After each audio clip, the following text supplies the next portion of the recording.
إن الحمد لله نحمده ونستعينه ونستغفره ونعوذ بالله من شرور أنفسنا ومن سيئات أعمالنا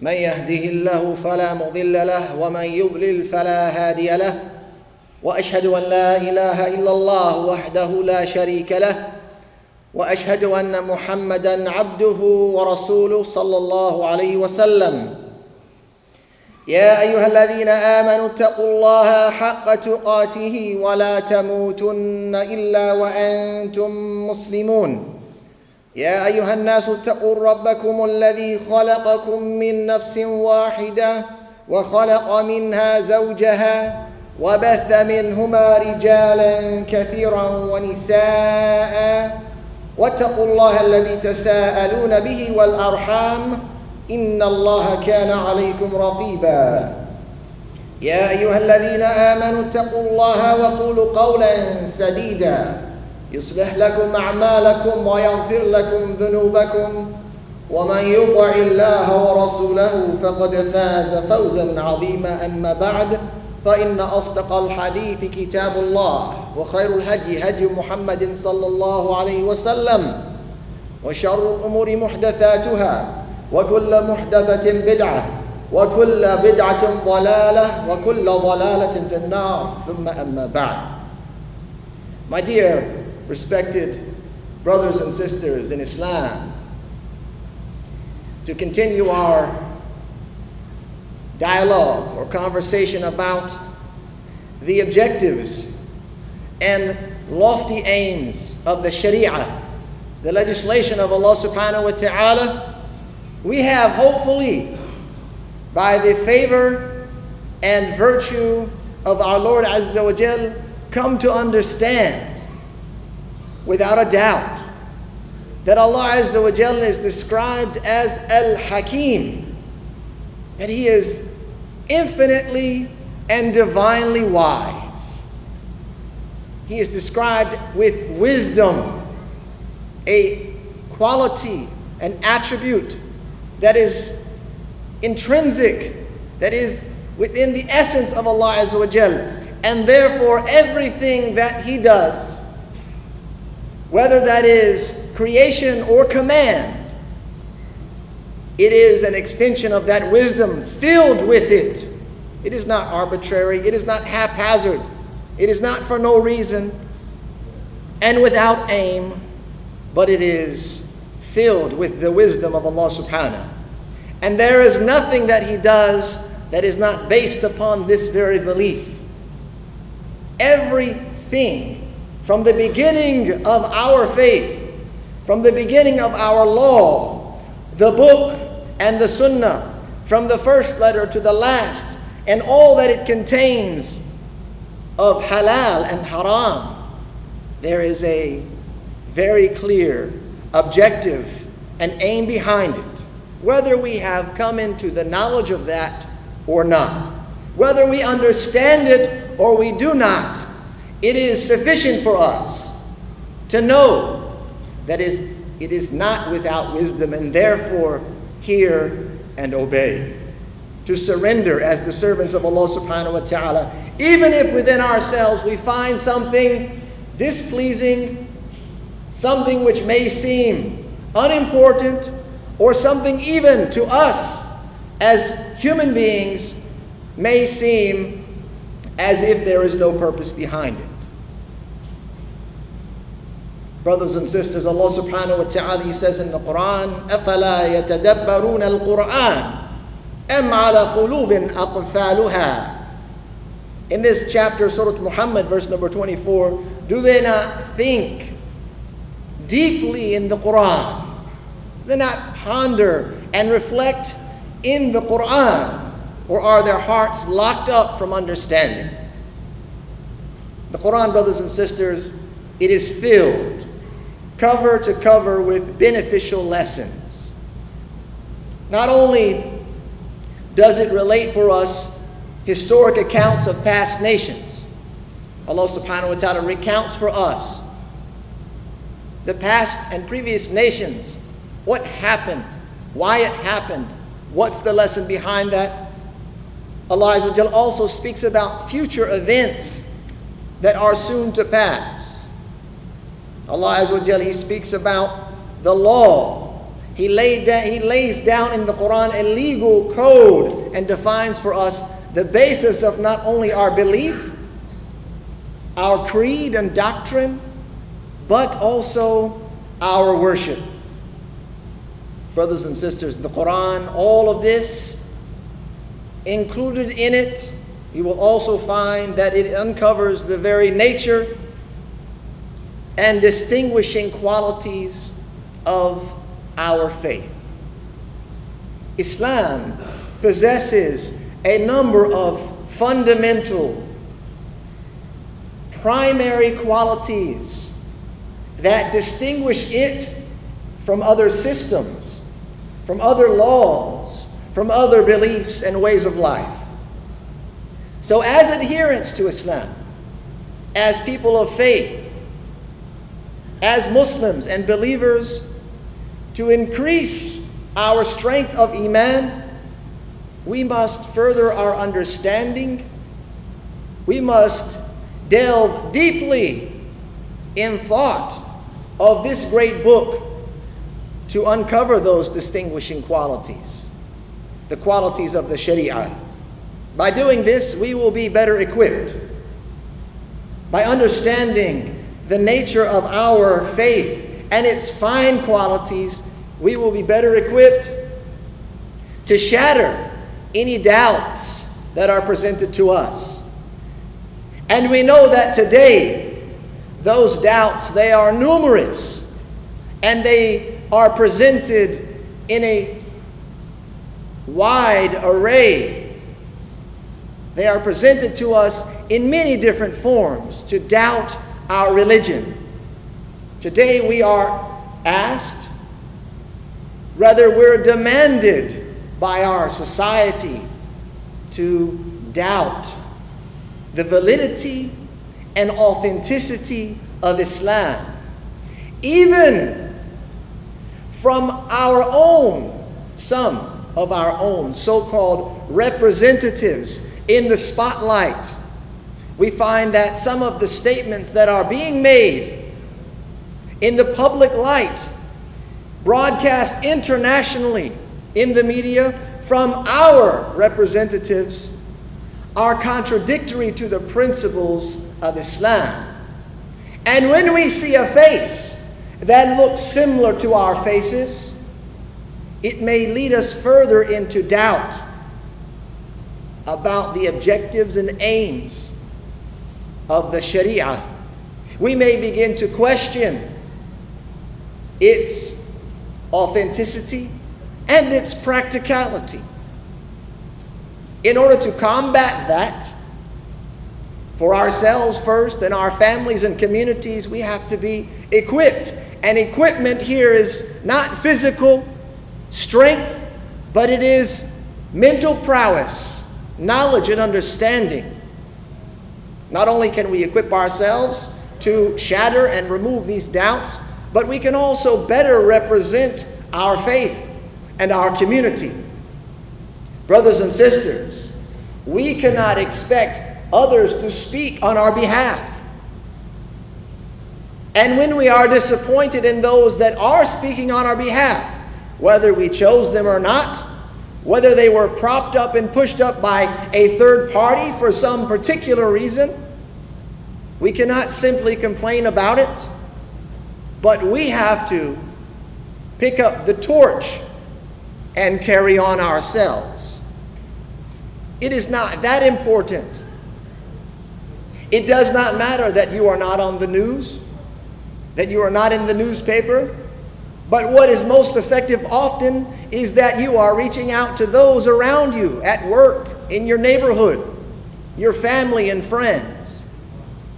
Brothers and sisters, one of the most, or we should say, the most fundamental quality which distinguishes the Sharia of Islam, which if it's understood, if we understand this one principle, then it will be sufficient for us.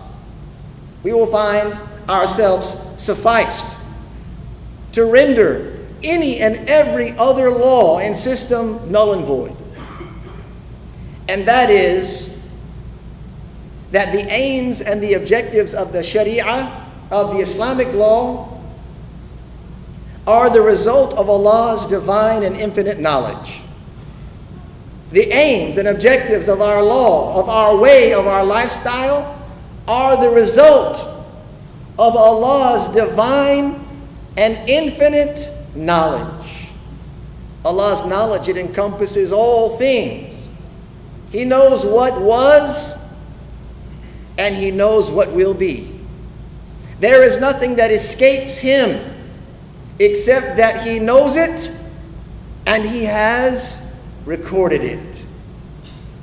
Allah subhanahu wa ta'ala says in the Quran, لا يعزب عنه مثقال ذرة في السماوات ولا في الأرض ولا أصغر من ذلك ولا أكبر إلا في كتاب مبين. Not absent from Him is an atom's weight. Not even an atom's weight or lesser than that. مثقال ذرة.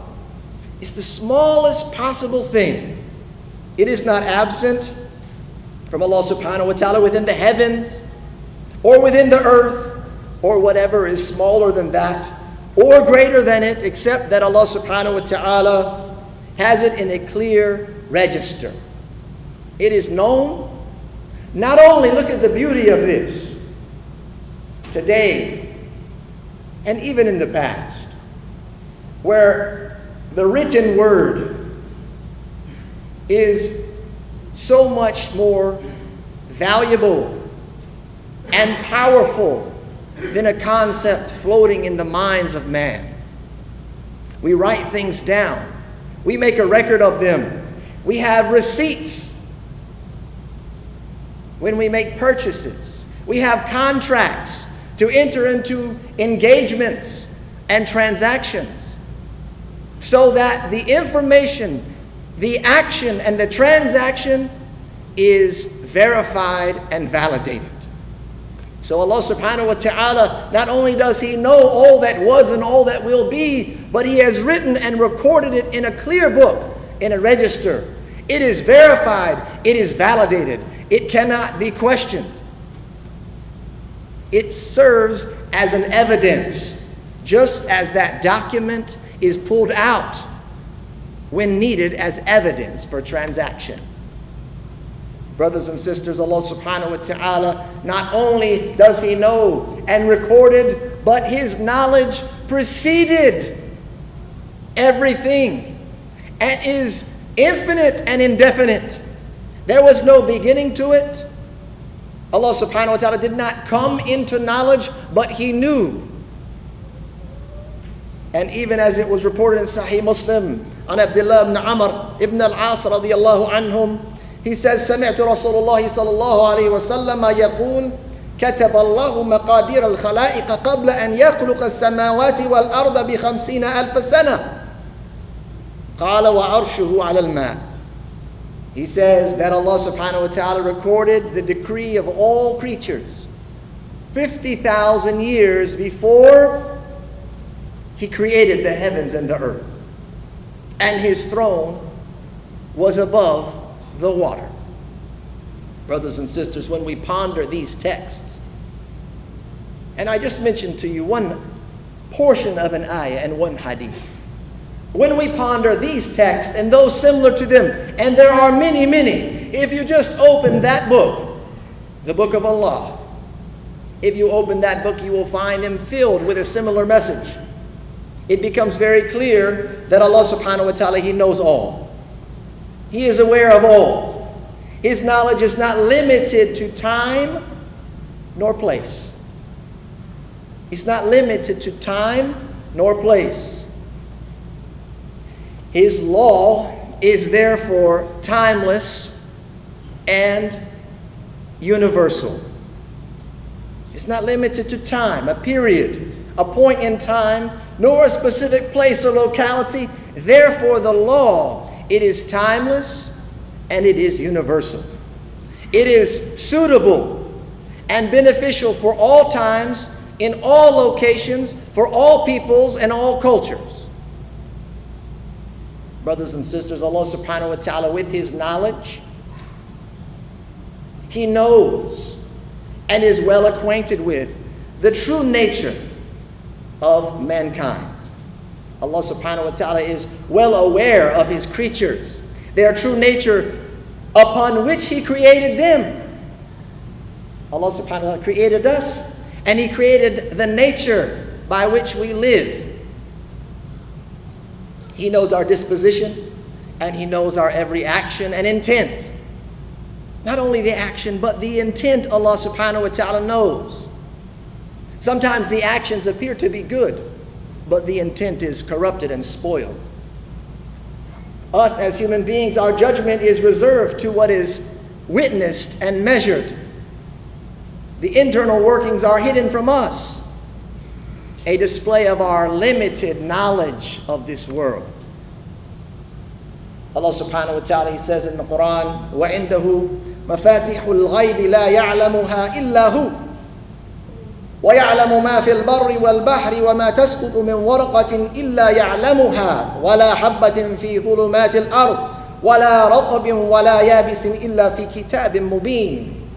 Very clearly what means, and with Him, with Allah, are the keys of the unseen. The keys of the unseen world. From that unseen is what lies ahead of us. The future of our existence. What will happen? What problems we will have to address? What decisions we will have to make? None knows them except for Him. Allah subhanahu wa ta'ala negates the knowledge of the unseen from everyone and everything else. But it is solely His to know and be aware of. And He knows what is on the land and in the sea. Not a leaf falls. Not a leaf. Subhanallah. Subhanallah. Not even a leaf falls except that He knows it. He says, and not grain is there within the darkness of the earth, and no moist or dry thing, but that it is written in a clear record. Allah subhanahu wa ta'ala knows the details that neither you nor I take into account on our day-to-day basis. Allah subhanahu wa ta'ala is aware of the details. A drop of water that falls from the heavens, and Allah subhanahu wa ta'ala has not only known that, but has recorded it in a clear book. He goes on and says, وَهُوَ الَّذِي يَتَوَفَّاكُمْ بِاللَّيْلِ وَيَعْلَمُ مَا جَرَحْتُمْ بِالنَّهَارِ ثُمَّ يَبْعَثُكُمْ فِيهِ لِيُقْضَى أَجَلٌ مُسَمًّى ثُمَّ إِلَيْهِ مَرْجِعُكُمْ ثُمَّ يُنَبِّئُكُمْ بِمَا كُنْتُمْ تَعْمَلُونَ. And it is He who takes your souls by night and knows what you have committed by day. Then he revives you therein for a specific term which has been appointed. Then to Him will be your return. And He will inform you of what you used to do. Allah subhanahu wa ta'ala, He knows the true nature of man. That is you and I. He knows our true nature. Individually and as a community. He knows our inclinations. What we are prone to. What we are inclined to. What our hearts, what our nafs, what our desires are looking for and seeking. Allah subhanahu wa ta'ala knows. It is He who is best suited, therefore, to legislate. It is He who is best suited to legislate law in order to achieve His divine objectives and aims. Brothers and sisters, with this knowledge, coupled with Allah's many attributes of perfection, such as justice, mercy, generosity, we begin to understand. We can begin, just the beginning, to understand from where our law was revealed, from whom our law was revealed, and by whom their aims and objectives were defined. In case that wasn't clear enough, to understand the nature of our Shariah, because we're taking a beating as a community.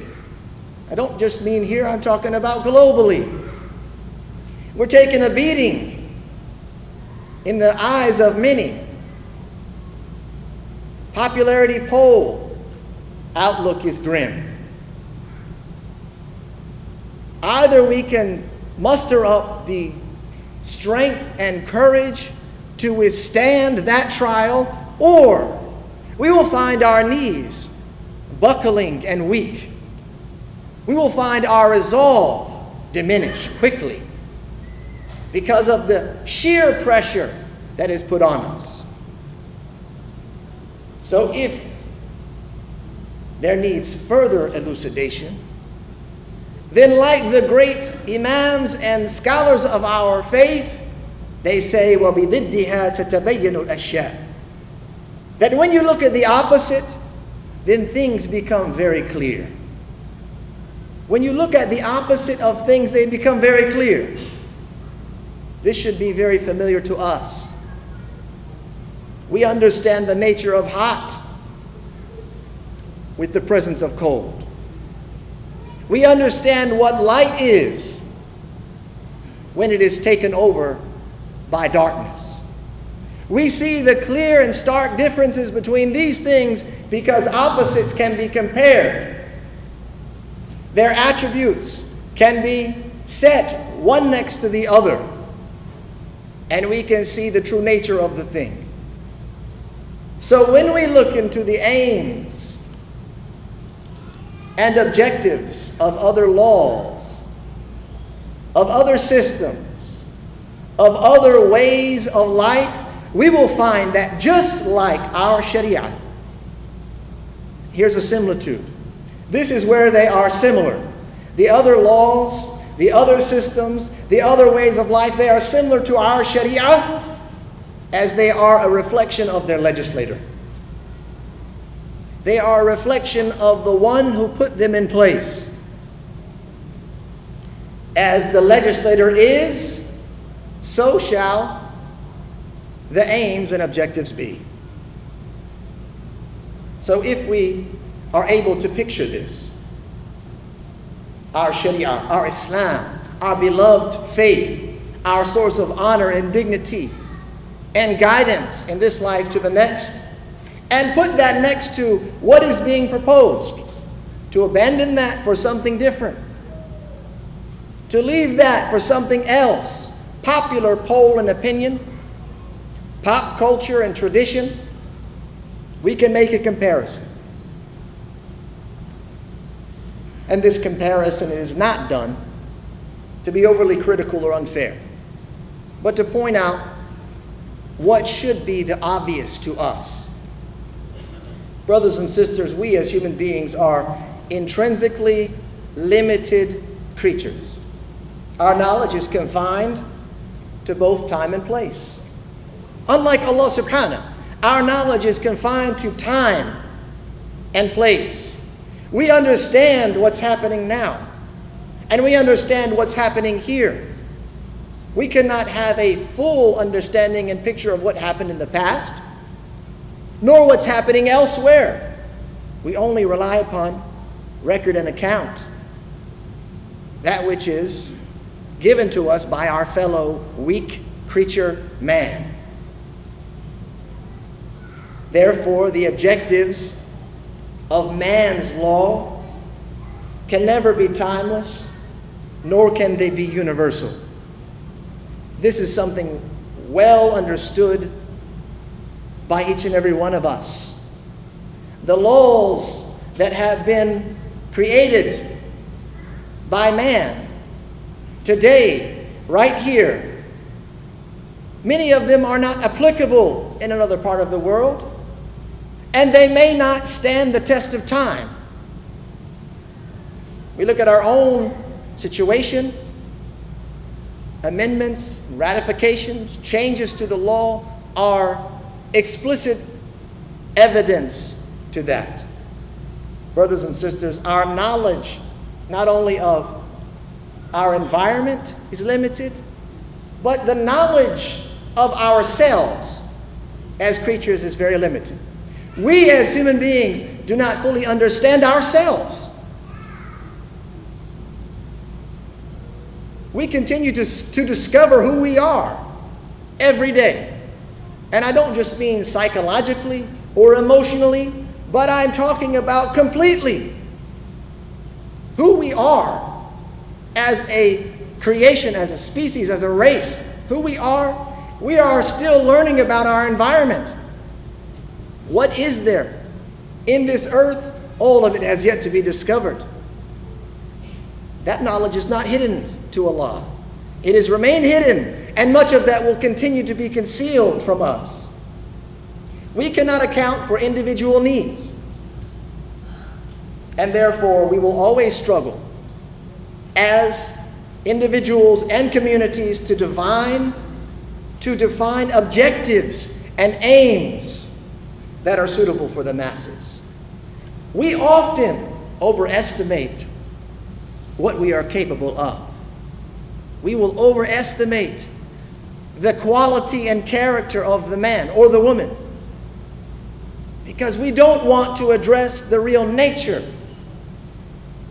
of our creation.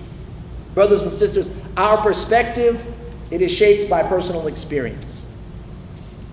A lot of times, the way we see the world is based on what we have been through ourselves.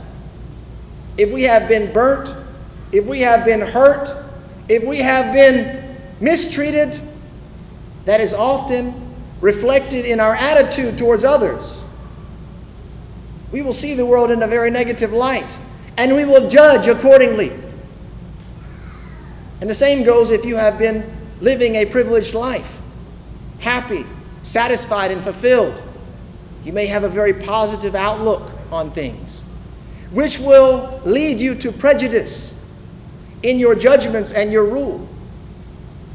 Brothers and sisters, we are often prone to disagreement and argumentation. Think about it for a moment. If a decision has ever had to be made and you were a part of that process, if a policy needed to be set or a rule laid down of law or code, and you're in a room of people, how often is there a unanimous agreement right away? If there ever is such a thing. We are prone to this argumentation and differing, which typically leads us as a community to contradiction and oppression. It will lead us to these things, resulting in objectives and aims that can never be totally fair nor completely just. Brothers and sisters, with this comparison, this is a very elementary comparison at the Islamic law versus all that is out there, the aims and objectives of our faith, the very nature and essence of its origin. When we compare it to that of everything else, it's not like comparing the heavens and the earth. This is not that comparison. We're not talking about the difference between the heavens and the earth. We are talking about the difference between Al-Khaliq wal-Makhluq, the Creator and His subjects. There is no comparison to be made. And the same thing should go for our Shariah and everything else that is presented and made available to us. Rather, we should count ourselves blessed. We should count ourselves blessed to be guided by He who is best suited to rule. وَمَنْ أَحْسَنُ مِنَ اللَّهِ حُكْمًا لِقَوْمٍ يُوقِنُونَ. And who is better than Allah in rule and judgment for a people who have certainty. أقول قولي هذا وأستغفر الله لي ولكم ولسائر المسلمين من كل ذنب فاستغفروه إنه هو الغفور الرحيم.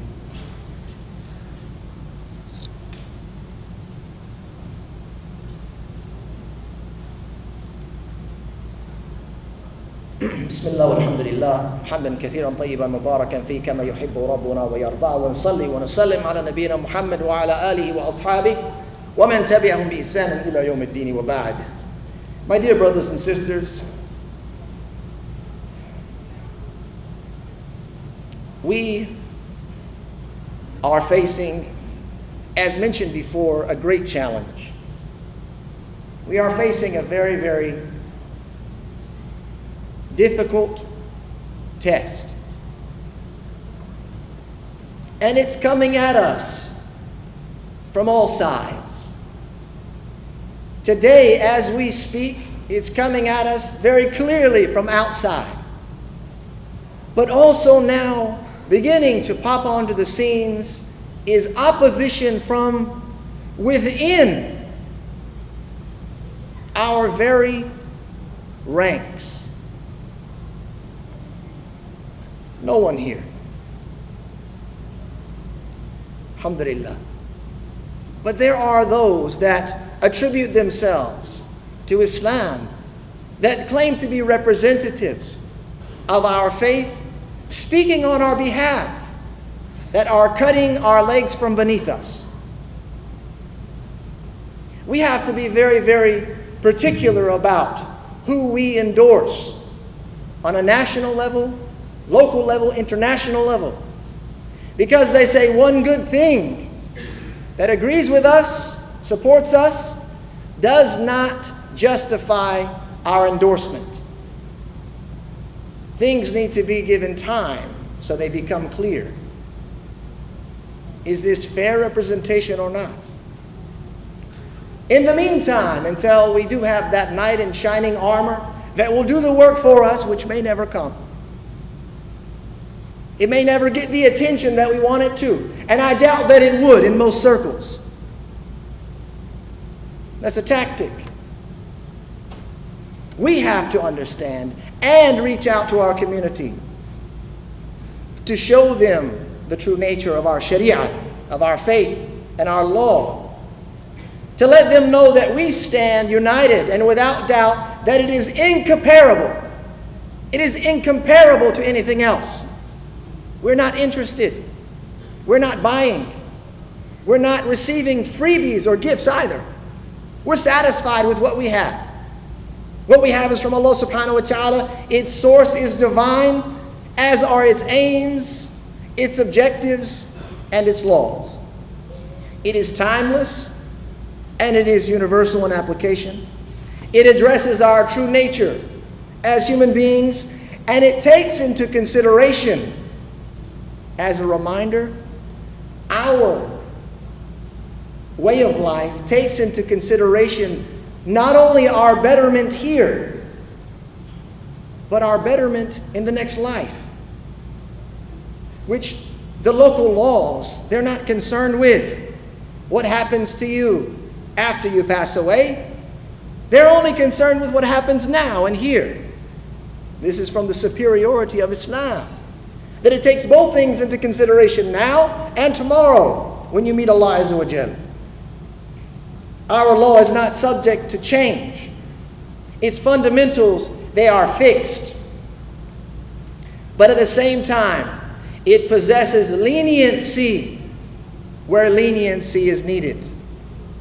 Islamic Sharia, it is not dictated by the prejudices of man, but dictated by divine justice of Allah subhanahu.